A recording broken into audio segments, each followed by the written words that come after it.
Welcome everybody. I'm really glad to see you all. Shh. Oops, there's one more person coming in. Hi Sophie. Good luck finding a seat. It's really nice to have Wayne here to talk about the Sand Bay and the logging on the Ottawa River.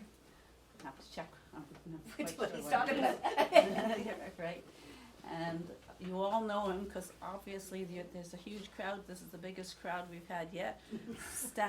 Sitting on the stairs already and standing in the back room there. So it's really great to see you all here. And there's one little bit of business. First of all, is after lunch. After he speaks, we go over to the Cafe 349 for lunch, and Wayne and Claire are our guests, and we'd like to know who else would like to join us.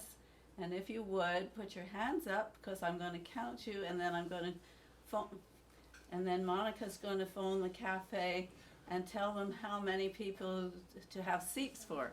So now raise your hands if you want to go for lunch. 1, 2, 3, 4, 5, 6, 7, 8, 9, 10, 11, 12, 13, 14. Better start over because. I'll try again. 1, 2, 3, 4, 5. Try again. Oh, yeah. Okay. 1, 2, 3. 1, 2, 3, 4, 5, 6, 7, 8, 9, 10, 11, 12. Is that 2 out there? That's 2. 13, I think, and maybe 14. 14, Monica. And count Monica? yourself and 15. Wayne and Claire. I Yeah, counted. did. I think I counted. Yeah, you did then. You did it. 15. Thank you. All Close right. enough. So now I think everybody's ready for the amazing presentation we're going to have. And we've got people from the Journal, we've got people from the Equity, and we've got Robert recording for the museum. Oh, and Robert wants to tell everybody, he doesn't know he wants to tell everybody, we hope to have 2 students again in the summer. Last year we only had 1, so if you know any young people that would like a job, please let them apply. We don't want to be stuck with just 1 student again this summer if we get a chance to have 2. And that's enough messages. Is that okay, Robert? Yeah. Good. Okay. Go for it.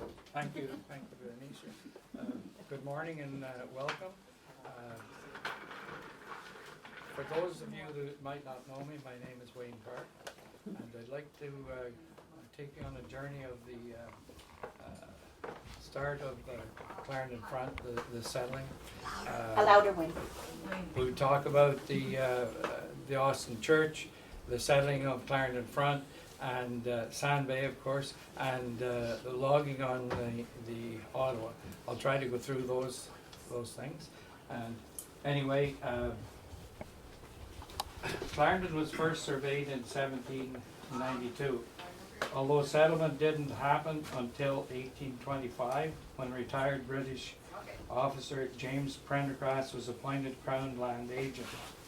Prendergast was instrumental in settling the municipality, with the first settlers being Protestants of Irish and Scottish descent. Prendergast cleared land and built on Lot 8, Range 1. In 1826, he built the first water-driven sawmill, and in 1827, a grist mill which became known as Clarendon Mills. His stone house on this property was used as a store and for the first Clarendon Front Post Office, which opened in 1837. Let's slide in. This, in the slide here, this is showing the property that later became known as Heath Bay, but settlers would come and a beautiful little beach there, and they would set up, and the men would then go up searching for the property that they were allotted, or in early times, they weren't allotted, but looking for property. And the Heath Road became a trail which came right up, of course, and people were settling around Chauvel and that area as well. And the Clarendon Front became a very important area of commerce in the new township.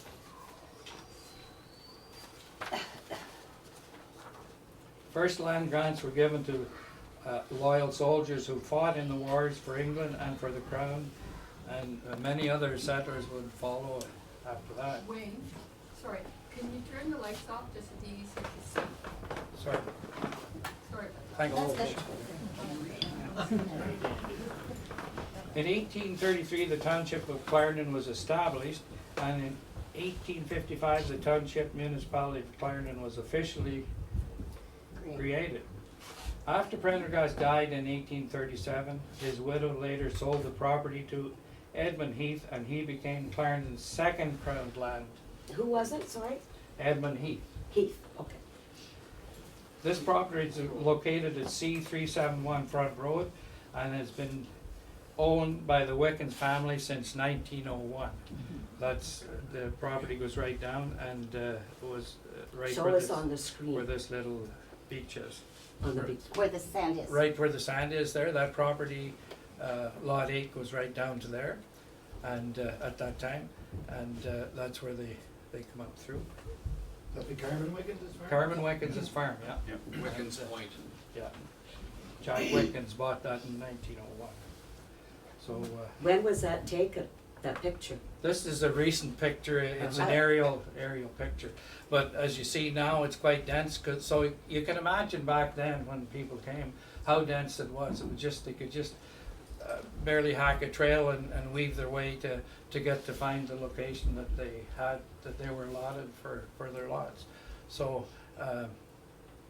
it was quite dense. The bush is quite dense. So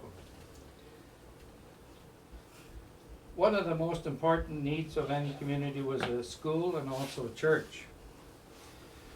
The worship services were held in homes, and these services were led by the Methodist Boncher Mission from across the river.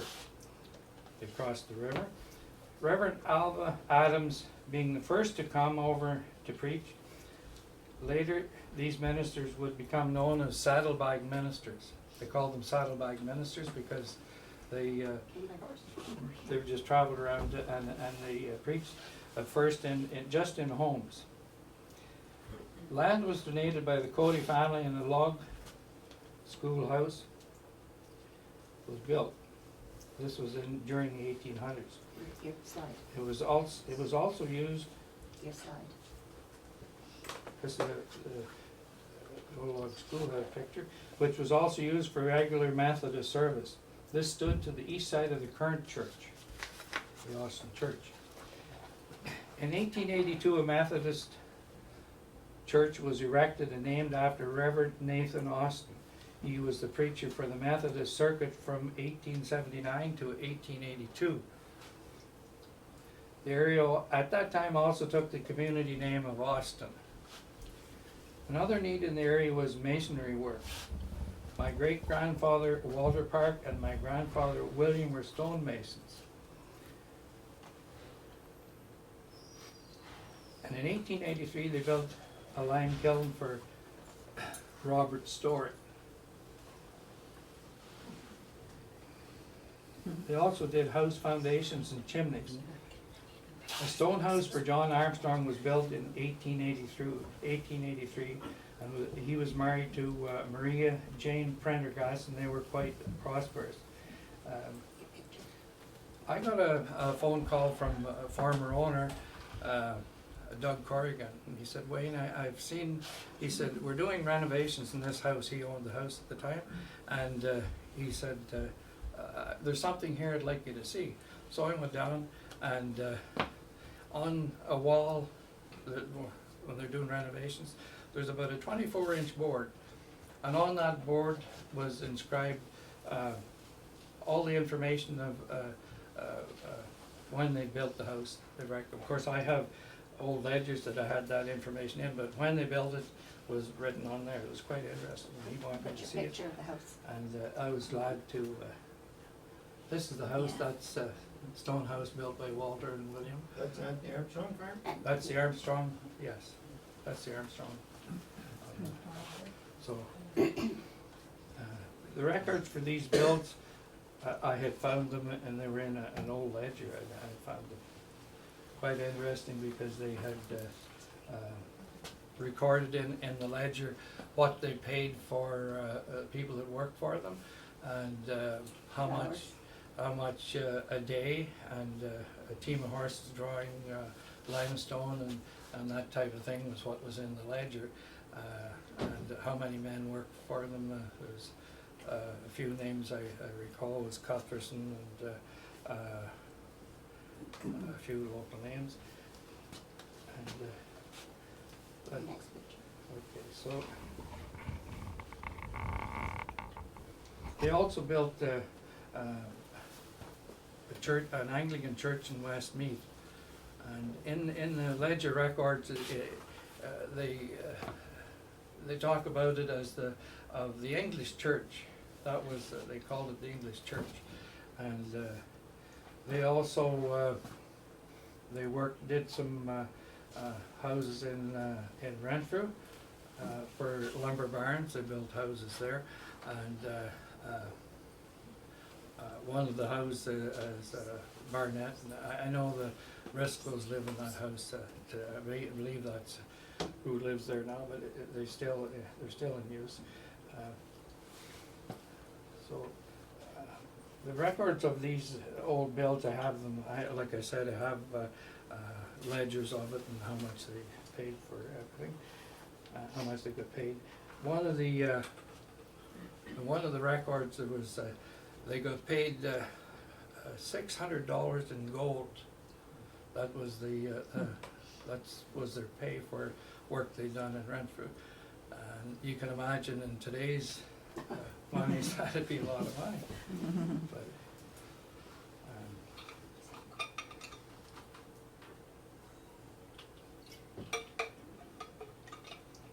in a movement to consolidate the Methodist and the Presbyterian churches, the congregations voted One to more slide there before you go there. voted to either keep their churches or join a newly established church. Some Presbyterian churches remained, and others joined with the Methodists to form the United Church.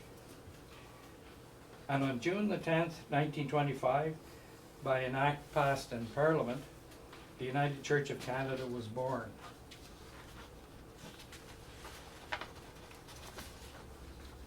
At this time, the congregation of Austin Methodist became Austin United. Map here. This is a picture, 1924, the Austin Methodist Church. The church was a hub of the community with its young people's groups, its Sunday schools, women's association, and it was very active area. When I was trying to collect notes and stuff, a cousin of mine, Karen Davies, said, she said, "Hey Wayne, you're working on something for the front and for the church." I said, "Yes." She said, I have, she volunteers for the archives here. She said, "I found something maybe you could use." She gave it to me and I put it with my notes. And when I was preparing, of course, Claire would tell you I've been doing a lot of crazy preparing and trying to fit stuff in order. But anyway, I took a look at what you gave me and said, wow, this is the annual report from 1936. So in the report, I just jotted it down here, and it says the report read 27 families and 124 persons. There were 4 baptisms, there were 1 marriage, and 1 burial. The total membership is 21. The minister, Reverend F.W. Taylor, made 59 calls and attended 39 local meetings. The congregation is free of debt. For in the 30s, I thought that's quite an accomplishment, really. So, my memories of the church when my mother passed away when I was almost 4 years old, my sister Shirley was an infant at the time. She went and lived with my uncle and aunt May and Dave Davies, and I stayed with my father. So I was very fortunate. So I had May Davies and their family. They lived close by, and also Alma and Teeson McCagg and their family. They lived close by, and I attended everything, anywhere that my father went. He was belonged to lots of things. Church, he was on the boards and whatever, and my memories of the church and that was going. I'd have to go and he'd go to board meetings, and I got really a good training on church education and meetings and whatever, and boy, that was a great knowledge, and I learned all about how the church works, of course. And my father, he had several things he did, and of course, one of them was he at that time he looked after the heating for the church, and at that time our service was at 3 o'clock in the afternoon, and at that time Austin, Starks Corners and Bristol United, they were together in the church, and of course to fit everything in, our service was at 3 o'clock in the afternoon, and being in the winter time, Father would go down to the church about 10:30, and he would get the fire going. We get the fire going and build it up, and then get the church kind of started to warm up, because in the middle of the winter time and the building hasn't been heated for a whole week, it was cold. So anyway, we'd build the fire up and stay there until we got it going, and get the coals going, and then we put bigger sticks in and damper it off and go home, and of course then we'd return probably about, if I remember correctly, about 2:30, maybe a little earlier than that, and there'd be a big bed of coals, and we put wood in and get it going again and warmed, and usually by 3 o'clock when the minister would arrive and the congregation would arrive, the church would be cozy, and we would go ahead with the service. Wayne, Yeah. question while you're still talking Yes. of the church. It's clapboard on the outside, isn't it? It's a log, basically a log church? No. No, it's not. Oh, No.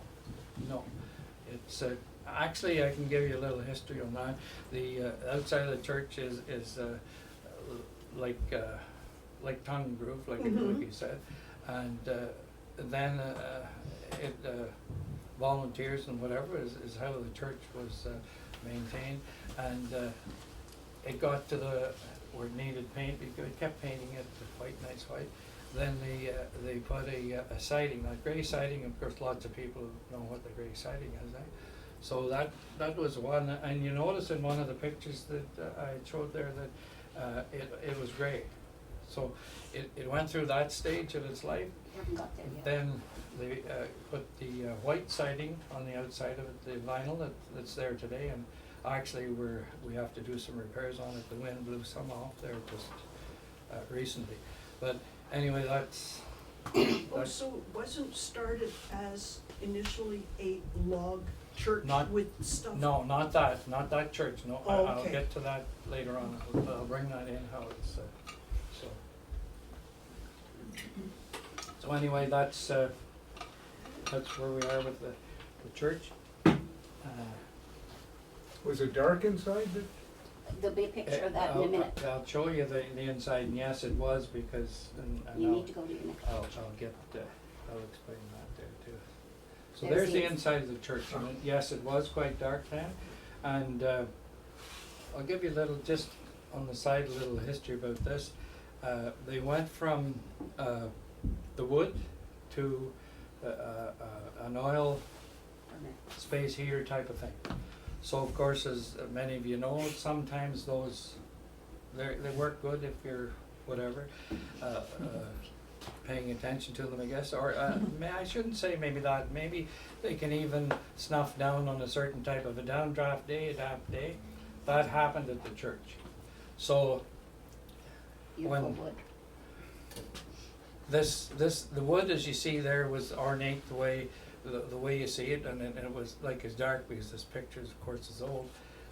But anyway, when that happened, it blackened the whole. All the inside of the church was black, and of course, they had insurance on the church, but being insurances as insurances, of course, they thought, you know, paneling would be much better for you, maybe, but probably if it had have been, if they did the right thing, they would have cleaned it down and washed it down, but the committee at the time said, yeah, let's, but actually it turned out that even though that beautiful in under, they put the paneling, nice white, light colored paneling, and as Keith mentioned, now it's, the church Right. is bright inside it. I don't have a bright picture of it, but anyway, that's the story of the changes and how we got to that, so. Some of my time spent with my father and whatever, I would, of course, like I said, I would attend the functions, and one of the things was when my great uncle Emery Little passed away, and at the graveside service, I heard the last post played for the very first time on the trumpet, and I found that that was interesting. I'd never, it was kind of I'd never heard that before, and also back then the graves were hand dug. It was volunteers from the community, and when someone died in the community, they were hand dug, and like I said before, my father sometimes would be part of the men that would go. There'd be probably 4 or 5 would go, and they would dig. And one thing I observed was they'd be digging, but they would dig the grave, doing what they had to do. They would be talking about that person. That was part of it. Reminiscing about how they were friends and neighbors in the community. That was part of it. Church concerts in the church, and also the hall across the road, big thing. And Alan McCagg one time, right in the middle of the service, door flew open and he come busting in, and he shouts, "Carmen, your barn's on fire, it's been struck with lightning at the upper place."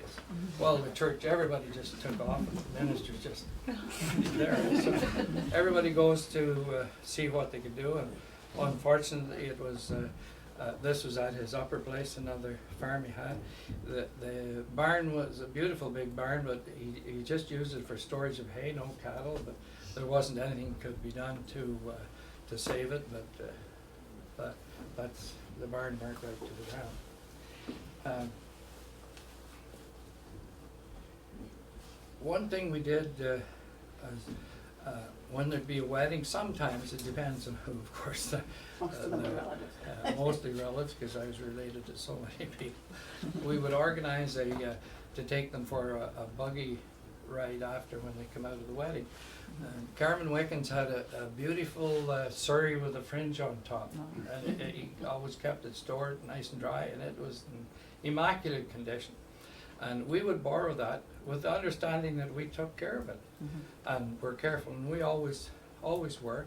And when the couple would be come out, we would get them into it and take them for a little tour around, and of course, and there'd be pictures taken. One time, we borrowed it for a wedding, and of course, we organized. We always had line up a horse for it. And this time, the horse that we organized was a little hackney, and he was quite high-strung. So we were having a little trouble, and we could see we were in trouble, but of course, we weren't as horse knowledgeable, I guess, as some of the older ones, and we had him hooked up to the surrey and around, hidden kind of behind the hall so that nobody would see it. And anyway, this person said to us, I believe it was Clive Smart, he said, lads, that horse is too frisky, somebody's going to get hurt, and maybe you're going to break Carmen's surrey. So what are we going to do? You know, we didn't have, we weren't as knowledgeable as that age group, so we said, well, I guess it's, no, he said, just take that horse and run him up and down the front road, you'll be just fine. So we did that, we just run him up and down the front road, and of course, he was ready, he was sat right down, he was a little sweaty, but when the couple come out again, we took the couple for a nice ride and around, and pictures of course were taken.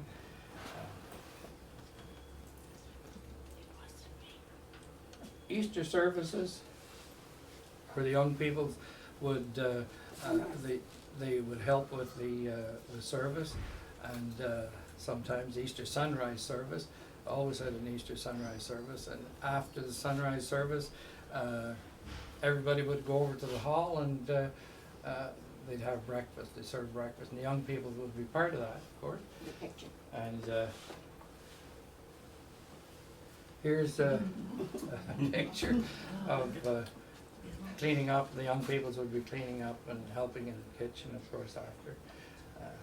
Now, just who are those people? I think you recognize one. I think so. I'm the one with the glasses, and Bill Davies is the one It in is the Bill, middle okay. with the dimples, and Oh, yeah. Harold Cuthbertson is the one there, and I don't know who the other. Oh yes, there's Margaret Cuthbertson on the left, and the peaker up through, I'm not sure. And that There's a looked- lady there the helping. lady is probably Doreen Armstrong, or it might be Grace McKay.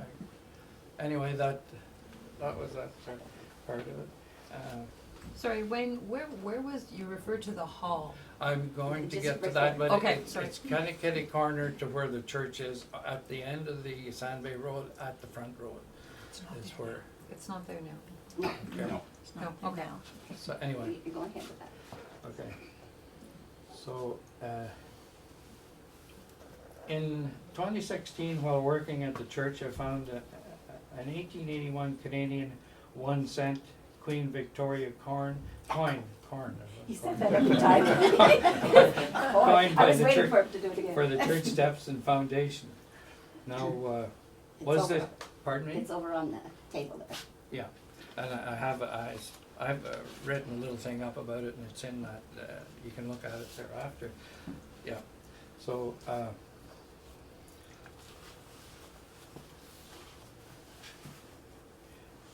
so this was by the very front of the church, and I often thought, had this fallen out of somebody's pocket on the way to the first ever service of Austin United in 1882? It makes you think, like, how did that get there? Anyway, there are many fond memories of the church and of all the members who have so faithfully attended.